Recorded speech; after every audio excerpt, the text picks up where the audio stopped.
Ilham Sakiyev. Yes.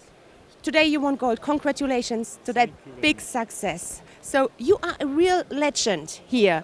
How was today the atmosphere for you in the venue, and did you feel this huge support? Mənə olan dəstəyi siz də çox gözəl gördünüz. Bütün Azərbaycandan məndən bu qızılı gözləyirdi. Məndən başqa medal gözləmirdilər. Mən də hazırlaşdım. Yəni hazırlaşdım və şükürlər olsun Allahın böyrünə öhdəsindən gələ bildim. Yaxşıdır. Qızıl medalı qazandım. Özümü çox xoşbəxt insan hiss edirəm bir.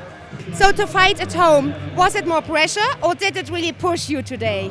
Daha təzyiqli, daha məsuliyyətli idi mənim üçün. Evdə güləşmək daha məsuliyyətli idi. Var idi. Mən o doğma divarlar, o gücü hiss edirdim, amma çox məsuliyyətlidir. So how important was that gold medal before the Paralympics are coming next year? Rio Paralimpiya oyunlarında mən vəsiqəni əldə eləmişəm. İnşallah ora hazırlaşırıq. Allah zədədən qorusun. İnşallah çalışacağam orada da bu nəticəni təkrar edeyim.